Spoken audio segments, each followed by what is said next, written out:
Je me tiens devant vous aujourd'hui animé d'une vive inquiétude. Une inquiétude que je pense profonde, légitime et largement partagée par les citoyens de la région de Bok au sujet des résultats préliminaires du recensement général de la population et de l'habitat réalisé en 2024. En effet, 14 ans après le recensement de 2009, les données officielles communiquées par l'ENISTAD indiquent que la population de la région de Bok serait restée inchangée autour de 37 000 habitants. Le recensement de 2024, même chiffre, situation pourtant différente. Aujourd'hui, en 2024, les résultats du recensement viennent d'être rendus publics. Et que constatons? Toujours 37 000 habitants pour Bok. Pas une hausse, pas une baisse, rien. Pourtant, cette fois-ci, selon eux, toutes les zones ont été couvertes. Le recensement a pu être mené convenablement dans l'ensemble de la région. Il est donc incompréhensible que les chiffres n'aient pas évolué d'un iota depuis 2009, car ces chiffres ne sont pas anodins. Ils déterminent les politiques publiques, les dotations budgétaires et des programmes d'aménagement et de développement. Comment un chiffre basé sur 50% d'un recensement incomplet peut-il être identique à celui issu d'un recensement complet? Cette absence totale de croissance démographique ne correspond à aucune réalité connue dans notre pays, où la population globale a connu une progression continue. Elle ignore les naissances, les migrations internes, les évolutions économiques, l'urbanisation lente mais réelle de certaines localités de Bok. Conséquences et demandes solennelles. Monsieur le Premier ministre, Mesdames et Messieurs les membres du gouvernement, les conséquences de ces chiffres figés sont graves. Dotation budgétaire réduite, projet de développement mal calibré, représentation politique affaiblie, accès inéquitable aux infrastructures et aux services publics. Je vous demande solennellement qu'un audit indépendant et transparent de recensement soit mené dans la région de Bok, qu'un complément de recensement soit envisagé si des irrégularités sont confirmées, qu'un rapport détaillé soit présenté devant cette Assemblée pour expliquer les écarts entre les données de 2009 et de 2024. Et je vais vous faire très rapidement un petit brief par rapport à la manière dont ça a été organisé. On n'est pas venu, comme ça a été le cas en 2009, à commencer un recensement général sans avoir fait tous les travaux préalables.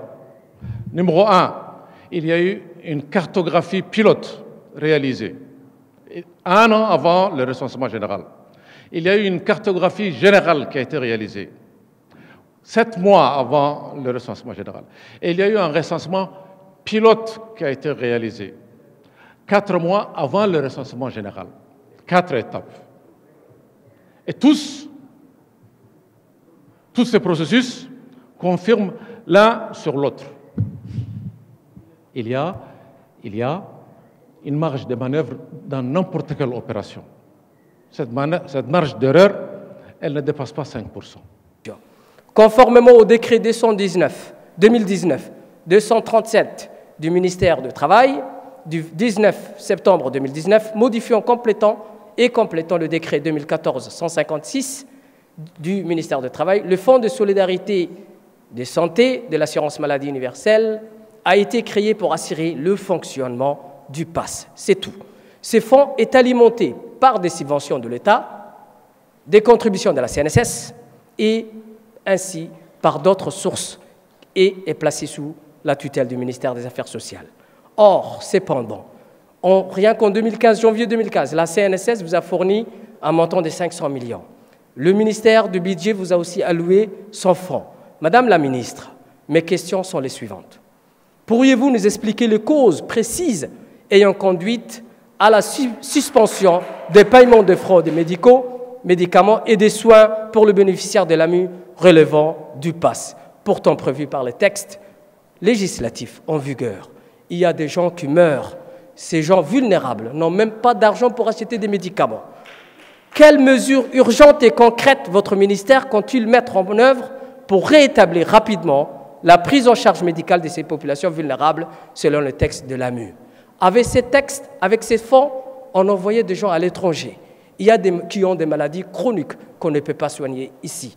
alors ces gens-là meurent, Madame la Ministre. Sociale est une gestion quand même de l'exécutif djiboutien. L'essentiel, c'est est-ce qu'elle a impacté les bénéficiaires? La réponse, monsieur le député, non.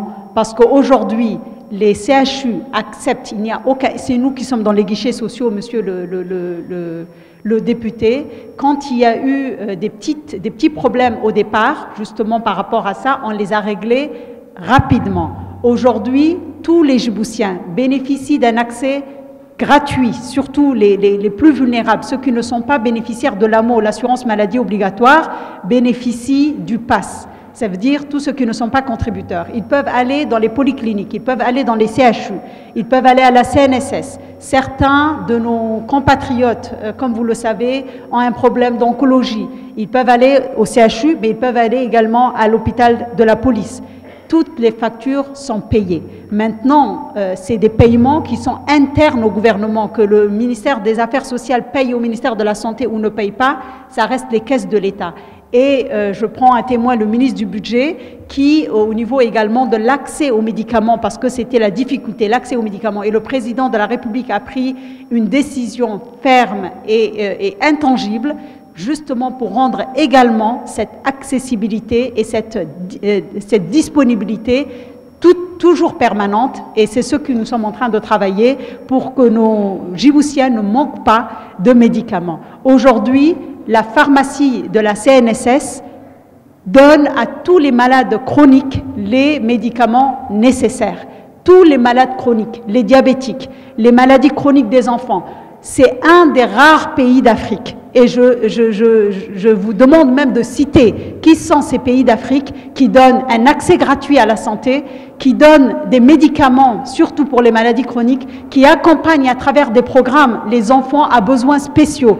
Aujourd'hui, les enfants à besoins spéciaux, les enfants qui ont un problème de la peau, on leur paye même la climatisation.